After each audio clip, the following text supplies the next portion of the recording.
डेटावर प्रक्रिया केल्यानंतर मिळणारा परिणाम म्हणजे माहिती होय.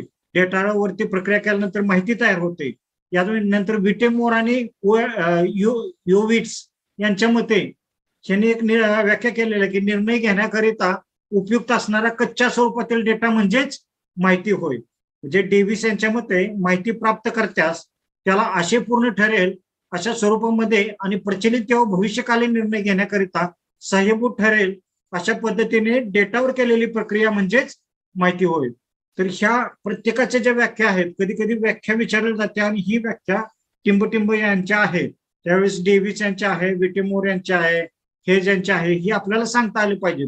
किंवा चिन्हांकनयुक्त भाषेत वादित केलेले शास्त्रीय व तांत्रिक स्वरूपाचे ज्ञान म्हणजे माहिती होय. युनिसिस्टने 1979 मध्ये या ठिकाणी ही डेफिनेशन केलेली आहे. तर इन्फॉर्मेशन सायन्स ब्रोको यांनी एक डेफिनेशन केलेली आहे. माहितीशास्त्र हे आंतरशाखीय शास्त्र आहे किंवा जे शास्त्र माहितीच्या संपत्ती, अधिकार, प्रवाह, तंत्रे, साठवणूक, प्रतिपत्ती, प्रसारण यांचे संशोधन करते ते काय आहे तर माहितीशास्त्र आहे. ही ब्रोको यांची व्याख्या आहे.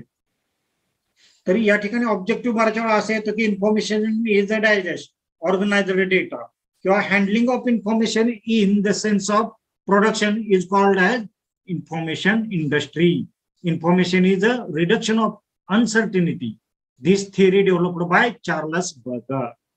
The word information is derived from which language. आता एक लक्षात घ्या की इन्फॉर्मेशन हा शब्द कोणत्या भाषेतून आलेला आहे असा प्रश्न आहे. तो कोणत्या भाषेतून आलेला आहे? लॅटिन भाषेतून आलेला आहे. तर डेटा, इन्फॉर्मेशन, कम्युनिकेशन, तर हे सगळे शब्द आहेत ते लॅटिन भाषेतून आलेले आहेत. तर लक्षात घ्या की लॅटिन भाषेला विसरू नका. म्हणजे आता इन्फॉर्मेशन आला, पुढच्या वेळेस जर समजा डेटा आला, इन्फॉर्मेशन आला, तर हे सर्व शब्द आहेत ते लॅटिन मधलेच आहेत. Who is the profounder of the term information transfer असा जर प्रश्न आला तर उत्तर आहे बिस्मन. किंवा to which country the credit is given to coin the term information society.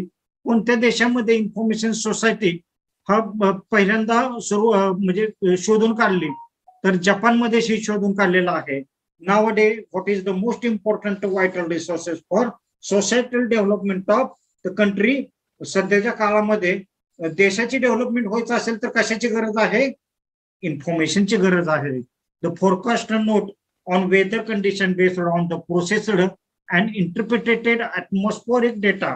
म्हणजे जे ॲटमॉस्फिअर आहे किंवा वेदर रिपोर्ट काढला जातो तो कशावर काढला जातो? आता पुणे वेधशाळेचे रिपोर्ट जे असतात की ह्या आठवड्यामध्ये पाऊस पडणार आहे,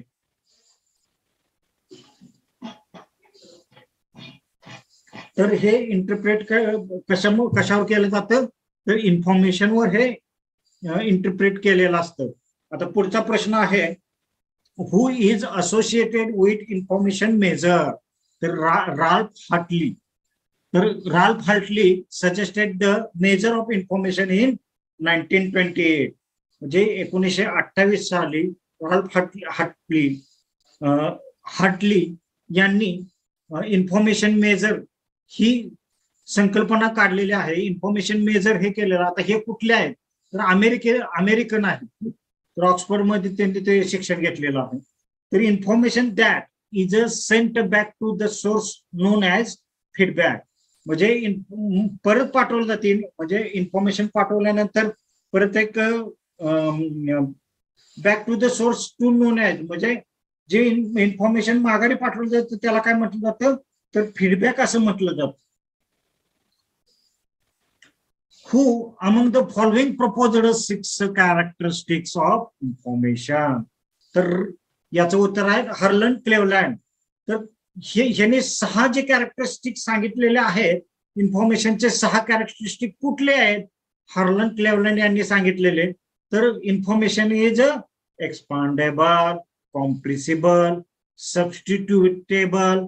सबस्टिट्यूट मध्ये आपण पाहतो की कबड्डीमध्ये आपण सबस्टिट्यूट देतो की एखाद्या खेळाडू जर लागलं तर दुसरा खेळाडू आपण पाठवतो. सबस्टिट्युटेबल असावी, ट्रान्सपोर्टेबल असावी, डिफ्युजिव्ह असावी. आणि इन्फॉर्मेशन इज सेरेबल, म्हणजे हे पण सेरेबल. आता तुम्ही एखादी इन्फॉर्मेशन शेअर करता म्हणजे सेरेबल आहेत. हे 6 कॅरेक्टर्स आहेत ते कुणी मांडलेले आहेत? हार्लन क्लेव्हलँड यांनी मांडलेले आहेत.